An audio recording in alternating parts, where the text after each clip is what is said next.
Buenos días a todos, muchas gracias por la asistencia.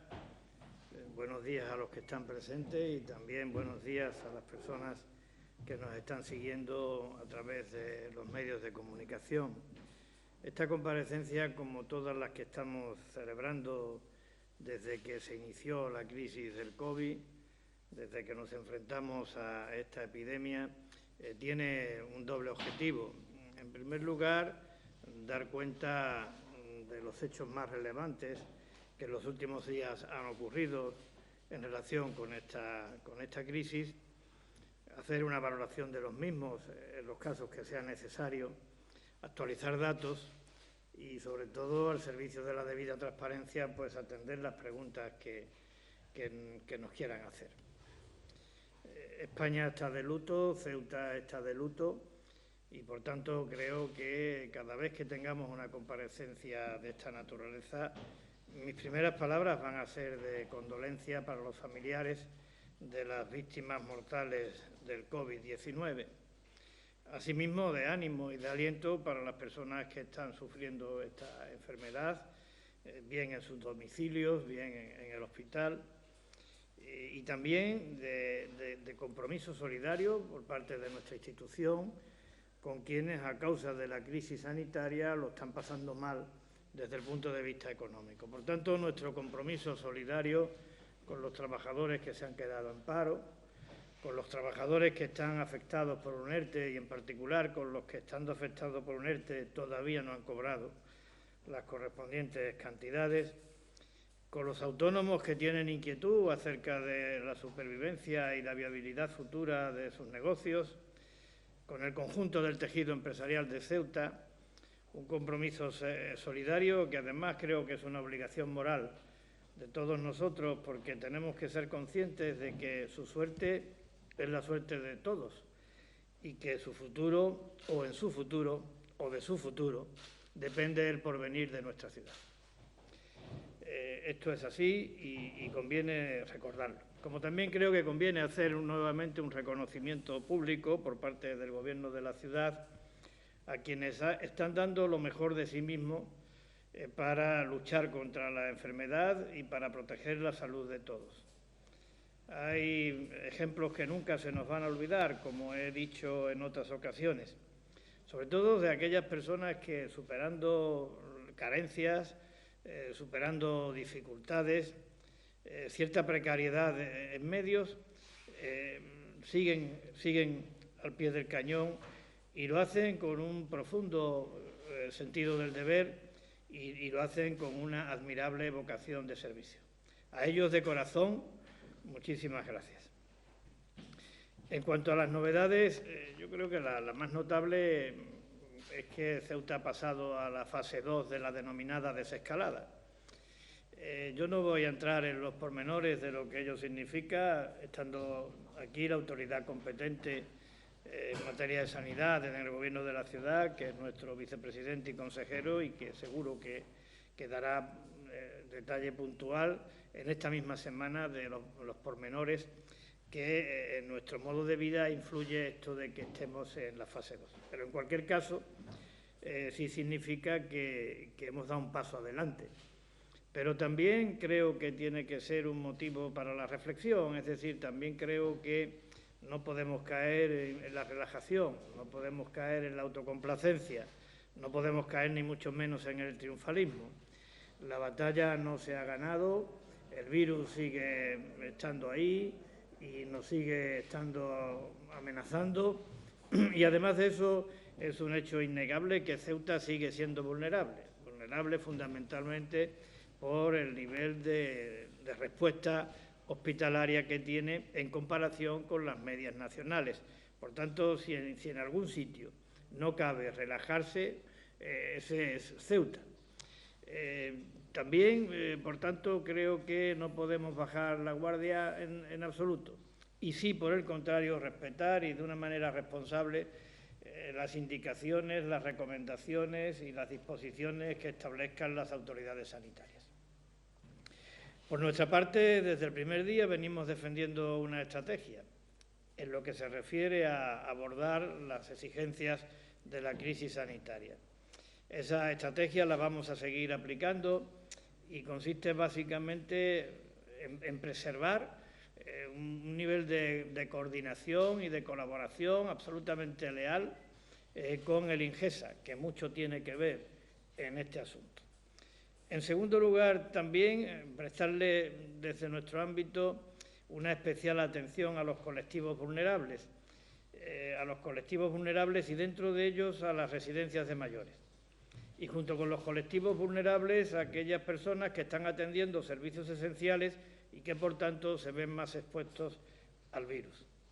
También un esfuerzo encomiable que se está haciendo desde el área de sanidad de la ciudad, de hacer un seguimiento personalizado, diario, de las personas que están afectadas por el virus y de su entorno.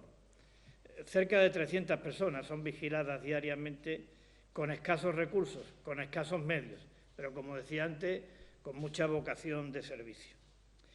Y también, en la medida de nuestras posibilidades, y siendo una institución con unos recursos limitados, hacer todos los esfuerzos que estén a nuestro alcance para lograr que tengamos capacidad para analizar de una manera objetiva y científica cómo evoluciona la enfermedad en nuestra ciudad y para que también tengamos capacidad para llevar a cabo todas las necesidades que imponga la debida acción preventiva. Y en esto les voy a aportar algunos datos que sí que son nuevos o recientes. Y es que ahora mismo, desde hoy, la ciudad ya está en condiciones de realizar un número de 150 test al día de diagnóstico rápido o prematuro de la enfermedad. También les quiero decir que la Consejería de Sanidad y Vicepresidencia del Gobierno ha iniciado los trámites para activar la cuenta solidaria que teníamos por importe, o que tenemos por importe de 53.000 euros, y que, siguiendo la voluntad de la institución que dio pie a la apertura de esta cuenta, que recuerdo y agradezco a la vez fue el Colegio Oficial de Médicos de nuestra ciudad, se va a destinar también a la compra de test al objeto de, durante la fase de la desescalada y, si acaso, después, poder seguir analizando cómo evoluciona la epidemia en nuestra ciudad. Y también en esta acción preventiva quiero agradecer y reconocer el trabajo de TRACE, de TRAXA, de OBIMACE y de las Brigadas Verdes, que desde que empezó la lucha contra el COVID han llevado a cabo en nuestra ciudad más de 4.000 actuaciones de desinfección. Un dispositivo que se compone de 135 personas y 15 vehículos en turnos de mañana, tarde y noche. Esto en cuanto al ámbito sanitario. En lo que se refiere a las necesidades de emergencia social y económica, también quiero comentarle que los servicios sociales han tramitado, desde que se decretó el estado de alarma, cerca de 1.500 ayudas extraordinarias para prestaciones básicas y por un montante global que ya supera los 350.000 euros. Y que, a su vez, en relación con el Fondo de Ayudas a Autónomos y a Pymes, que se lleva a cabo y gestiona desde Procesa y que han denominado Ceuta Resiste, porque creo que es una denominación muy acertada, se han tramitado más de 1.400 expedientes. Estos expedientes suponen una inversión aproximada de 3 millones de euros. Están afectados más de 2.600 trabajadores, entre ellos 1.200 autónomos. Y todo ello sin olvidar la exigente tarea que ha asumido el área de protección civil, dirigido y coordinado por nuestra vicepresidenta primera y que ha atendido una parte fundamental de la crisis también, con una evidente y marcada implicación de índole sanitaria. Y era encontrar los lugares en donde se pudieran llevar a cabo el confinamiento, cuando este confinamiento era necesario, de las personas que se quedaron bloqueadas en Ceuta tras el cierre de la frontera con Marruecos, así como también evitar la situación de hacinamiento que sufría el centro de La Esperanza, igualmente en este caso por motivos sanitarios.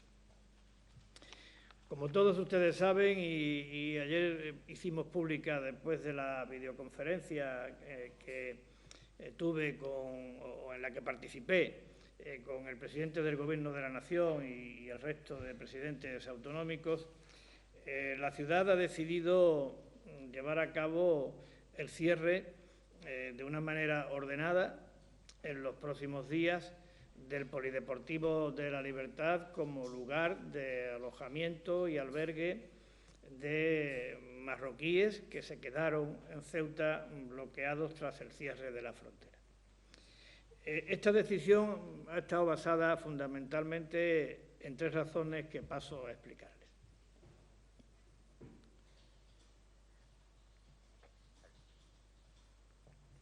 La primera de ellas, que estamos hablando de un recurso de carácter extraordinario, excepcional y temporal, y que atendía una necesidad, a la vista de que por parte de la Administración General del Estado no se dieron otras opciones, otras alternativas en cuanto a emplazamientos posibles. El Gobierno de la ciudad asumió esta obligación de atender la necesidad de confinamiento por razones sanitarias de estas personas. Por las mismas razones sanitarias, y según nos informa la Consejería, esta necesidad ya no existe. Ya no existe la necesidad de confinar a las personas tienen libertad de movilidad y tampoco existe la posibilidad de privarle de esa movilidad a ninguna persona. En consecuencia, la razón sanitaria, que fue la que justificó la apertura de este recurso excepcional, extraordinario y transitorio, ha desaparecido. En segundo lugar, también se ha tenido muy en cuenta la cantidad de problemas que desde el punto de vista de la seguridad para las personas y para la integridad física de estas mismas personas se han producido en el Polideportivo de la Libertad. Ustedes conocen de sobra el relato, pero la verdad es que es la crónica de unos sucesos diarios de manera permanente, incidentes de todo tipo que, como digo, ponían en grave riesgo la integridad física y la seguridad de las personas. Y en tercer lugar, la otra razón es que, a la vista de lo que ha acontecido en estos últimos días, el viernes, el sábado y el domingo, en relación con el pasillo humanitario abierto por Marruecos para que pasaran los marroquíes que se habían quedado bloqueados en nuestra ciudad, pues creo que estos acontecimientos, estos hechos, tal como se ha desenvuelto todo esto, han puesto en evidencia, por si alguien todavía lo dudaba, que nos estamos desenvolviendo en un ámbito marcado y definido por temas relacionados con extranjería, con inmigración, con frontera y con relaciones entre nuestro país, España, y el país vecino. Y resulta que ni en asuntos de extranjería, de inmigración, de frontera y de relaciones con Marruecos, esta Administración tiene capacidades, competencias, margen de maniobra, medios ni recursos. Por tanto, lo razonable es poner este asunto en manos de quien sí tiene competencias, sí tiene capacidades y sí tiene recursos para afrontar esta situación. Esas son, como digo, las 3 razones que han justificado la decisión que acabo de exponerle, que fue puesta en conocimiento de la delegación del Gobierno y que se llevará a cabo en los próximos días, como digo, de manera ordenada. Y haciendo referencia a la videoconferencia que ayer tuve con los presidentes autonómicos y con el presidente del Gobierno, que es quien nos convoca, pues les puedo decir que, como ya conocen, perseveré en el empeño. Es decir, me estoy poniendo un poquito pesado, también lo debo de reconocer, porque llevo ya varias videoconferencias hablando de lo mismo. Pero también les quiero decir que mientras que no se resuelva lo voy a seguir haciendo, porque creo que es de justicia, porque creo que es legítimo, porque creo que es importante. Estas peticiones se concretan en 3, como ustedes bien conocen, y todos los ciudadanos de Ceuta porque ¿quién no sabe en Ceuta ya lo que significan los 7,2 millones de euros que nos debe la Administración, el Gobierno de la Nación, la Administración General del Estado, en 2019 y ya medio año de 2020? ¿Quién no lo sabe? Bueno, pues yo lo recuerdo cada vez que hay una videoconferencia. Y además ayer fui más preciso, dije que esto se llevara a cabo mediante Real Decreto, que se atendiera a esa obligación con Ceuta mediante Real Decreto. Y lo dije porque es legal y porque hay precedentes. También volví a pedir que Ceuta no se quede fuera de los 16.000 millones de euros de fondos adicionales y no reembolsables a las comunidades autónomas para aliviarles su situación financiera. No sería justo que fuera, porque se dan aquí todas las circunstancias para que se aplique.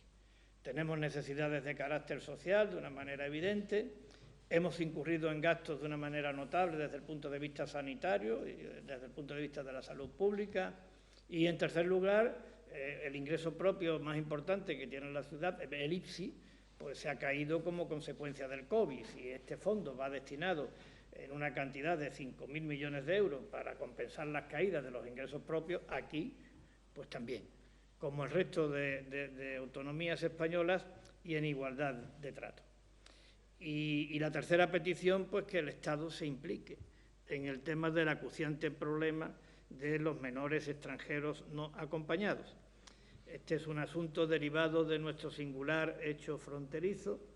Este es un asunto que desborda nuestras capacidades de respuesta desde el punto de vista físico y material, y este es un asunto que lastra de una manera muy notable la suficiencia financiera y la hacienda de la ciudad.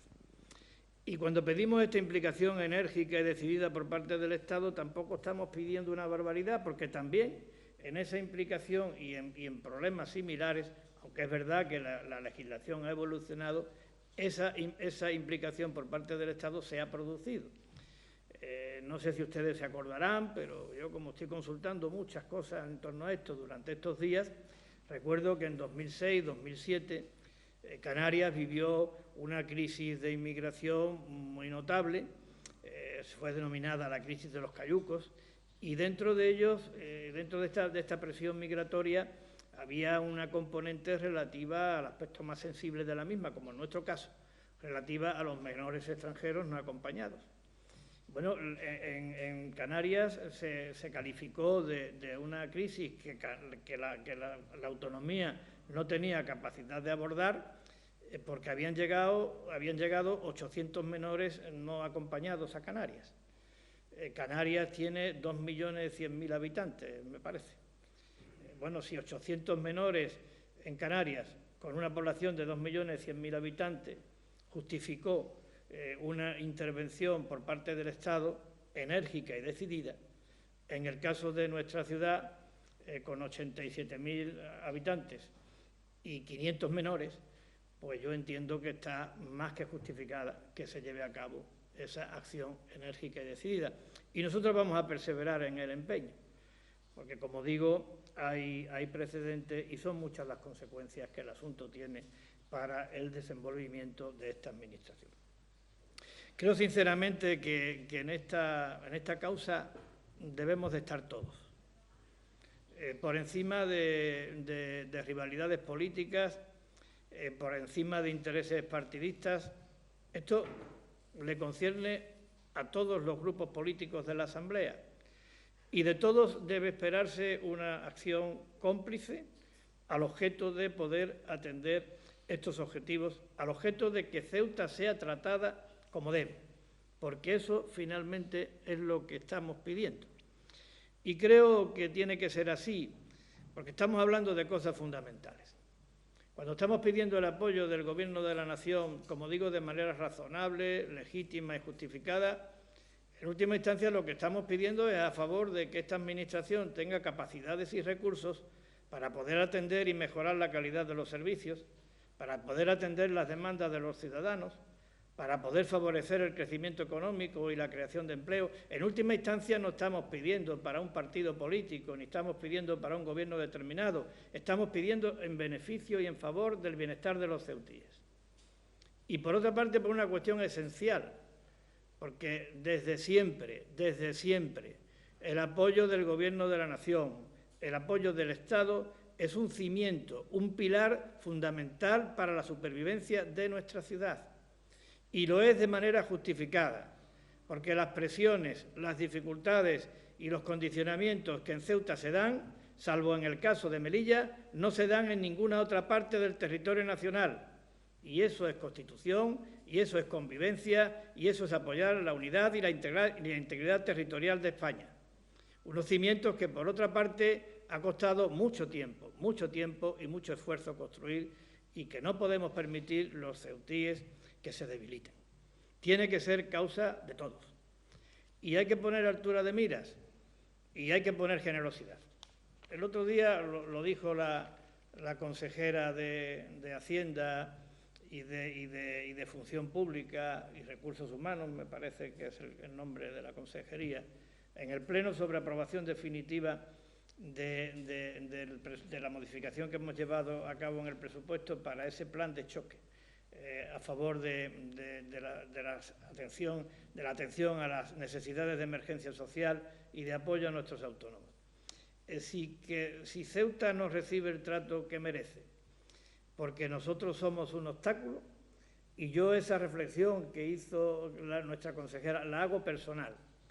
Si Ceuta no recibe el trato que merece, porque yo sea un obstáculo, yo dejo de ser un obstáculo. Yo doy un paso al lado para que Ceuta reciba el trato que merece, porque el futuro de Ceuta está por encima del lugar que yo pueda ocupar en un momento determinado.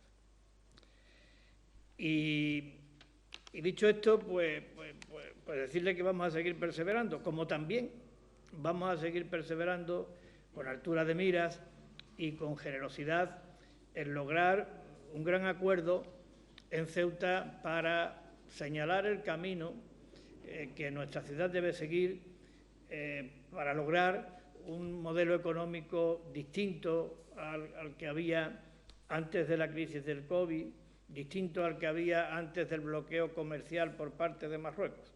Creemos que es posible, nos lo tenemos que creer y tenemos también que procurar aparcar los pruritos personales y las diferencias al servicio de ese objetivo. Se trata de aprovechar todas las oportunidades y fortalezas que son muchas. Se trata de lograr un modelo económico más estable, más seguro, basado en más España y más Europa. Nosotros hemos definido este objetivo. Hemos definido cuáles son los ejes prioritarios que entendemos deben ser tenidos en cuenta a la hora de conseguir ese objetivo. Y hemos hasta pormenorizado las medidas, pero ese no pretende ser el documento de todos. Ese pretende ser una herramienta de trabajo para que con el concurso de todos se llegue a un documento que sí sea de todos. Y en ese empeño estamos, y seguimos tendiendo la mano, y seguimos queriendo que haya la mayor participación posible, porque cuanto más participación y más consenso tenga ese documento, más eficaz será y más estabilidad y confianza transmitirá a quienes en última instancia son los verdaderos protagonistas del futuro económico de nuestra ciudad, nuestros operadores económicos, nuestro tejido empresarial. Creo que le he dado repaso a las cuestiones así más relevantes, algunas seguramente se me habrá olvidado, pero ustedes con sus preguntas creo que cubrirán este déficit que yo ya haya podido tener en la introducción. Presidente, usted ha insistido más una vez, y lo ha reflejado aquí, acerca de recuperar los 7,2 millones de euros del año pasado de porque recordemos que los presupuestos del Partido Popular se han prorrogado en 2 anualidades, con lo malos que eran. Entonces, yo quisiera saber qué perdería Ceuta si no se reciben esos 7,2 millones de euros. ¿Qué perderían los ceutíes de esos recursos que usted reclama insistentemente? Y otra segunda pregunta le quiero formular. ¿Cuáles son las consecuencias económicas de la pandemia para Ceuta? Si usted ha evaluado económicamente el sufrimiento económico a nivel de los sectores empresariales, el tejido que usted trata de reactivar con las diferentes subvenciones e iniciativas económicas que ha emprendido.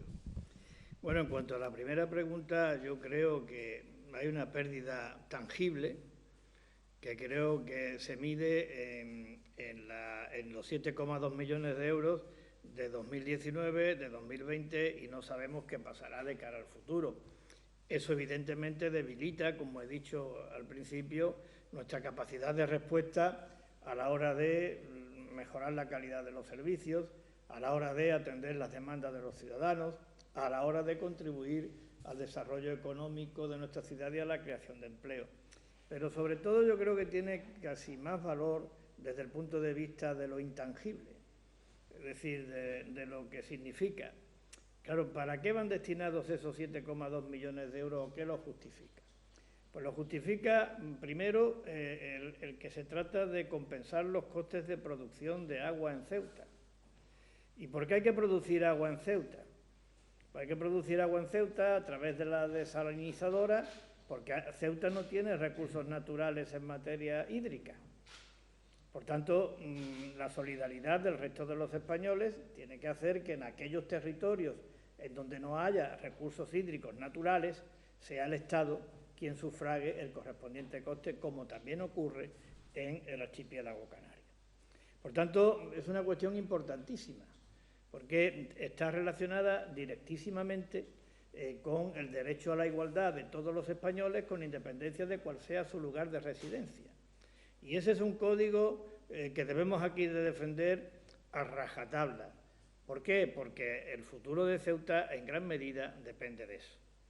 Y en el tema del hecho fronterizo, pues yo le acabo de hablar, lo acabo de decir.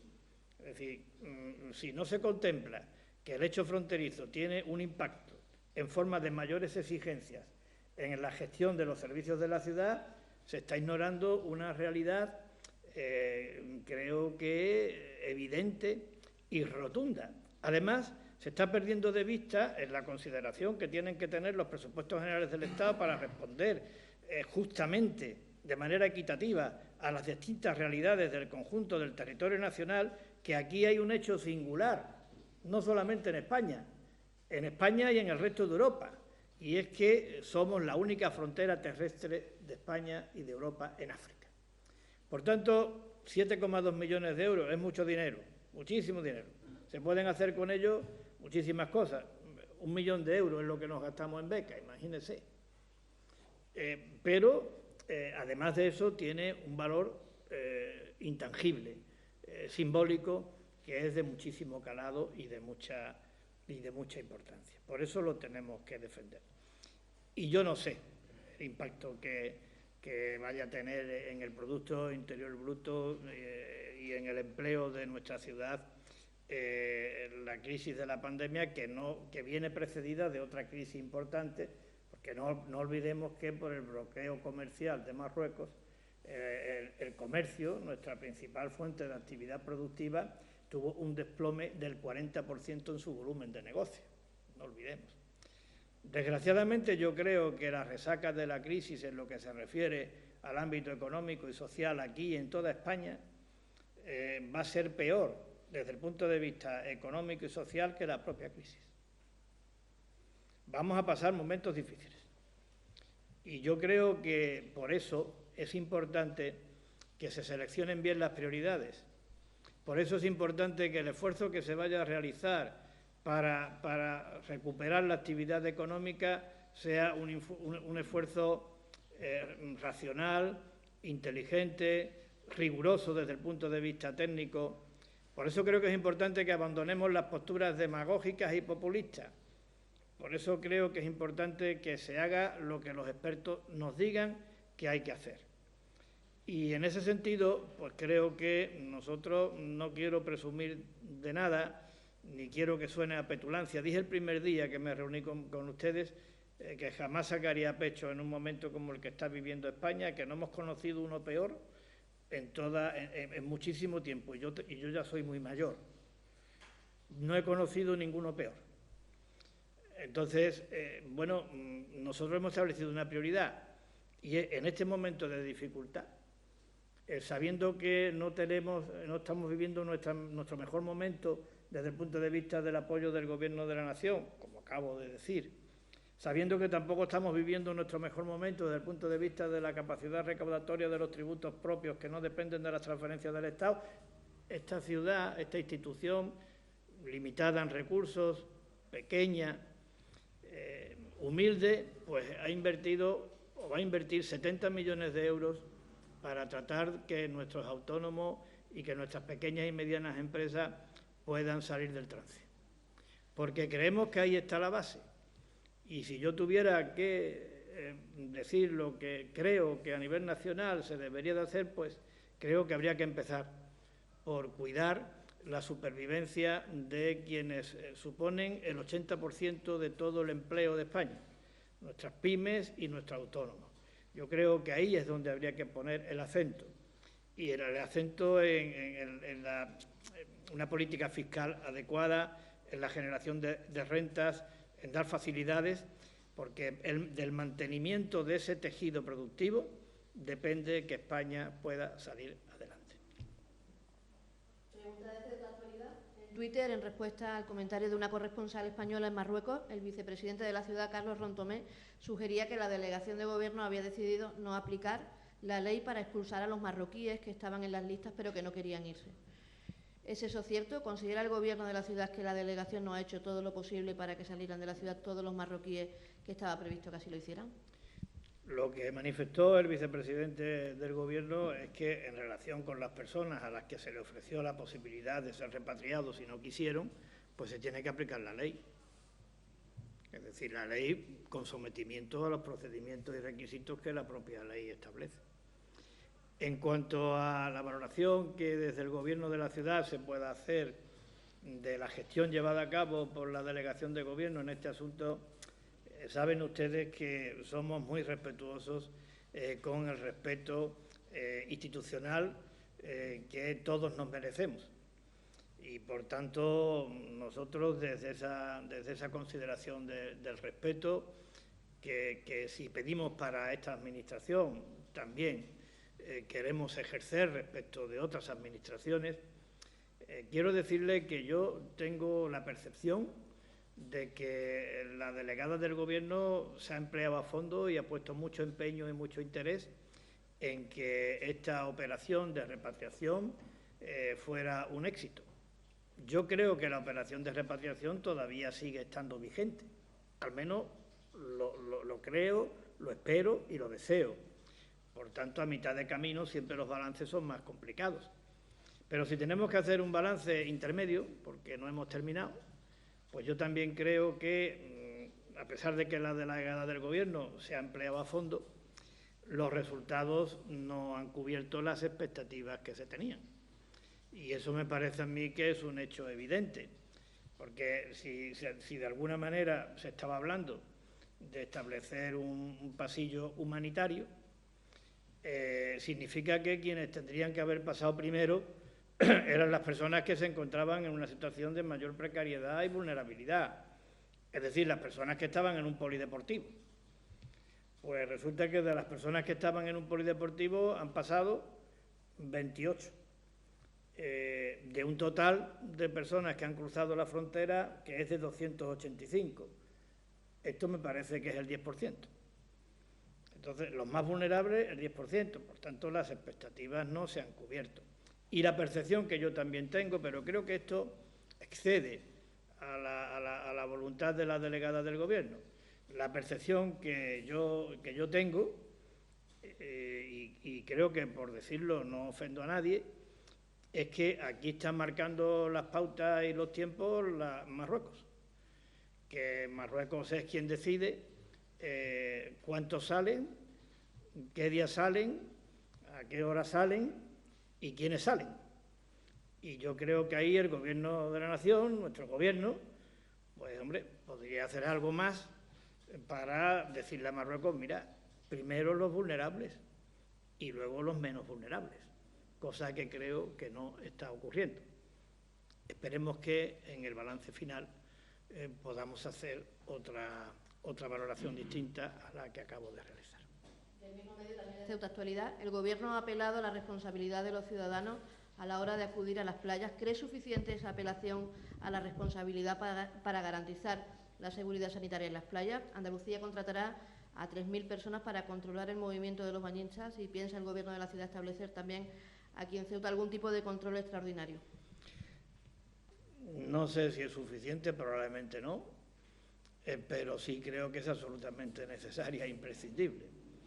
Es decir, yo creo que si todos asumimos, interiorizamos, que protegiéndonos a nosotros estamos protegiendo a los demás, y eso lo aplicamos en todos los ámbitos de nuestra vida cotidiana, en el paseo, en la reunión con los amigos, en ir a un establecimiento público, en ir a la playa, pues yo creo que todo eso beneficia, y creo que no hay ningún activo desde el punto de vista de luchar con la pandemia que pueda sustituir a la responsabilidad de cumplir con las normas. Eso es una prueba de civismo en cualquier ámbito, en cualquier tiempo, en cualquier momento. Cuando lo tenemos difícil, muchísimo más. Es vital. Además, la experiencia nos demuestra que en aquellos lugares donde la gente ha sido disciplinada, pues resulta que les ha ido mejor. Yo no sé si esto suena bien o no. No hay éxito sin disciplina, en ningún orden de la vida. En este, todavía menos. Por tanto, seamos disciplinados para alcanzar el éxito. Los detalles. Pues creo que en esta mañana se ha producido o se va a producir una reunión monográfica respecto de las playas, y mañana los dos consejeros, el consejero de Recursos de Medio Natural y Servicios Urbanos y el consejero de Sanidad comparecerán para que los ceutíes conozcan cómo se va a organizar las playas para que podamos disfrutar del mar, porque si nos quitan el mar a nosotros, nos quitan parte de lo que somos. Por tanto, vamos a procurar que se pueda compatibilizar el disfrute del mar, el disfrute de la playa, el baño, con las medidas de prudencia que hay que tener en el tema de la epidemia, porque vuelvo a insistir, el virus está aquí, Ceuta es vulnerable, la batalla no está ganada. Pregunta del diario El Faro. Usted acaba de decir que se aparta si es un obstáculo. ¿Está siendo Ceuta maltratada por el Gobierno de la Nación por tener un presidente del Partido Popular? Habría que preguntárselo al presidente del Gobierno de la Nación y no a mí. Yo lo que le puedo decir es que el tratamiento que está recibiendo Ceuta es el mismo que está recibiendo Melilla y no está el Gobierno del Partido Popular. Ese también es otro hecho objetivo. Pero vamos, insisto, si resulta que en los presupuestos generales del Estado en vigor en 2019 y en vigor en 2020, hay unas ayudas nominativas y no se nos pagan, y resulta que se nos dice que no se nos pagan porque hay un criterio de la Intervención General del Estado que dice que no es título suficiente los presupuestos para pagarse, pero al mismo tiempo uno está observando los acuerdos del Consejo de Ministros aprobando reales decretos en donde se establecen ayudas nominativas. Uno pide aquí un informe y le dicen que eso es perfectamente legal y hay precedentes. Usted verá si eso significa un maltrato. Si en la primera idea que se nos aporta acerca de los 16.000 millones de euros para las autonomías, resulta que nada más que se nos dice o se nos da seguridad y garantía de que vamos a participar de los 1.000 millones dedicados a gastos sociales, pero no, o hay dudas acerca de nuestra participación en los 10.000 de carácter sanitario y en los 5.000 de pérdida de ingresos, pues no parece que eso sea un buen trato. Y si llevamos clamando, yo no sé de cuánto tiempo, diría que desde siempre, pero particularmente desde que se produce el incremento desbordante de la presión de los menores extranjeros no acompañados a Ceuta, que hace 10 meses aproximadamente. Pasamos de tener una cifra media de 180 a tener, como tenemos ahora, más de 500. Eso en 10 meses. Y venga a insistir y venga a pedir. Eso significa, para que la gente se haga una idea, eso significa el 7% del gasto ordinario total de la ciudad autónoma de Ceuta, sin contar con sus sociedades y organismos autónomos. Que me digan en qué otra administración territorial española se dedica a los menores extranjeros no acompañados, salvo Melilla, el 7% de todos los recursos, es decir, de todos los gastos que se llevan a cabo para atender todos los servicios, desde los medioambientales, a los sanitarios, a los urbanos, a la policía, a los bomberos. Es que el área de menores es el área que tiene la segunda plantilla más numerosa de la ciudad después de la policía local. Hombre, ¿esto cómo se puede desentender en la Administración General del Estado de este asunto? Producido, como digo, en 10 meses. Entonces, desgraciadamente, tengo que afirmar que no se está produciendo, que no se está dando un buen trato. Yo lo que sí digo es que, y vuelvo a decir, que si el obstáculo soy yo, dejo de serlo. De menores precisamente habla de una acción decidida y firme para hacer frente a la situación de este colectivo. ¿En qué debería consistir esa actuación del Estado más concretamente? Pues mire usted, ahí yo he puesto como referencia lo que se hizo en Canarias, ¿no? Es decir, yo creo que aquí lo primero que hay que hacer es, si se habla de que son magníficas las relaciones con el país vecino, que yo no dudo de que lo sean, pero cuando uno oye a los distintos responsables del Gobierno de la Nación, siempre dicen que hay unas relaciones con Marruecos admirables. En ocasiones se ha utilizado el término de inmejorables. Pues bueno, pues si eso es así, pues que se facilite la aplicación de los convenios en virtud de los cuales Marruecos se compromete al reagrupamiento familiar de sus menores extranjeros no acompañados. Esa es la primera implicación, una implicación de Exteriores, una implicación de la Presidencia del Gobierno, una implicación del Ministerio del Interior. Esa es la primera. La segunda, que si no se puede, pues que se haga lo de Canarias. Vuelvo a insistir, en Canarias eran 800 menores y se llevaron 500 a la península. Por cierto, a la península y aparte de la España extrapeninsular, porque yo no sé si fueron, me parece que 9 los que vinieron, 6, ¿no? 6 los que vinieron a Ceuta. Es decir, que Ceuta fue solidaria con Canarias en aquel momento, porque el resto de autonomía, pero quien pilotó la operación fue entonces la Secretaría de Estado de Migración e Inmigración, que me parece que se llama, no me hagan mucho caso con el nombre, pero era un departamento del Gobierno presidido por el señor Zapatero. Y esto se hizo. Y en tercer lugar, mientras que todo esto se hace, hombre, que se compense a la ciudad económicamente del gasto que está incurriendo por un tema que tiene que ver con la inmigración y que tiene que ver con nuestro peculiar hecho fronterizo. Preguntas de la agencia EFE. Si hay una fecha prevista para el cierre de La Libertad y qué actuación tiene prevista hacer el Gobierno con el Polideportivo de Santa Amelia y con los menores que están allí alojados. Nosotros pretendemos retornar a la normalidad, tanto el Polideportivo de La Libertad, lo haremos de manera ordenada, como el Polideportivo de Santa Amelia.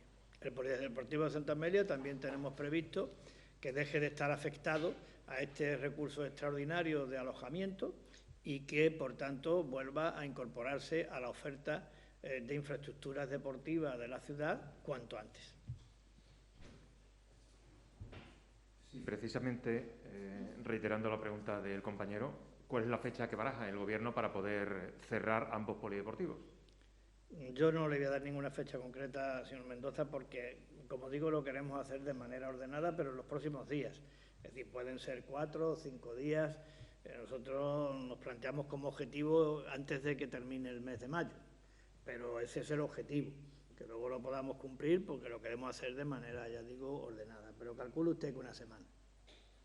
Sí, me gustaría preguntarle, porque mañana recibe a los secretarios generales de UGT y Comisiones Obreras, ¿qué tiene que decirles a ellos para, entre comillas, convencerlos que formen parte de la mesa de reconstrucción y qué tiene usted como presidente en su debe que no ha podido transmitirles a ellos para que formen parte precisamente de esa mesa de diálogo?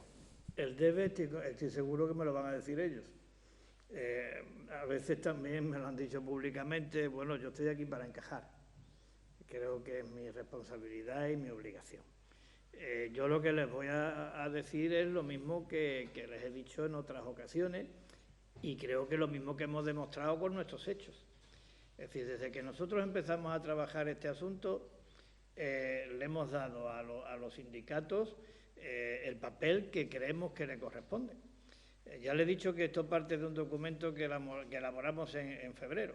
Ese documento se entregó a los sindicatos, al objeto de recabar de ellos sugerencias, alegaciones, enmiendas, participación al fin y al cabo.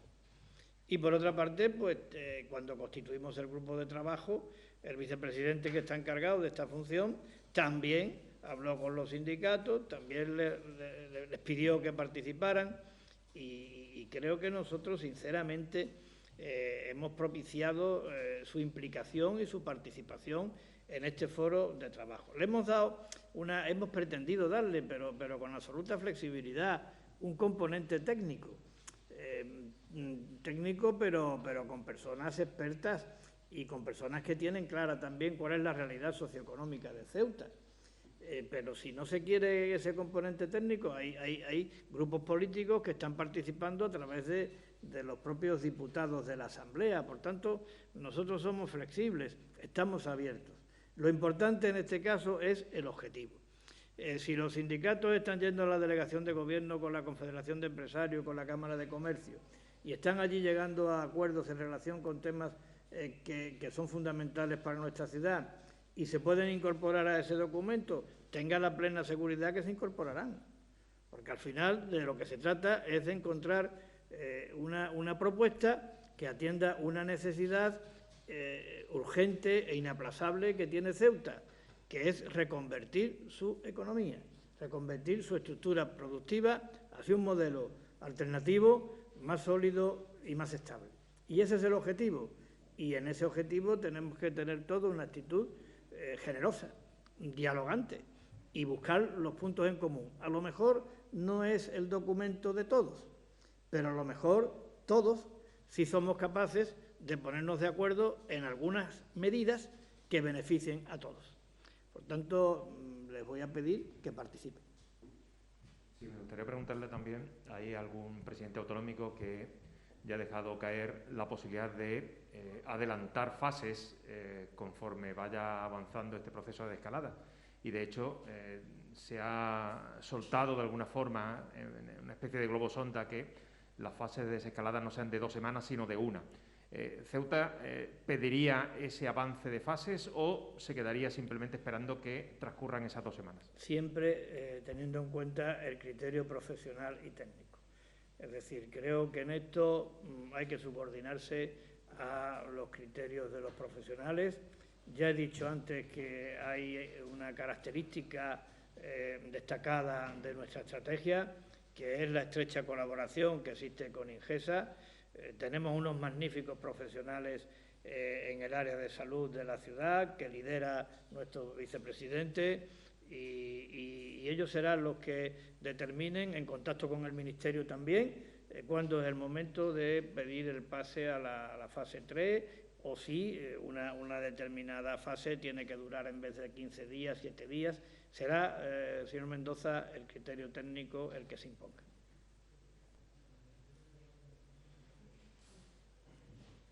Bueno, pues muchas gracias a todos.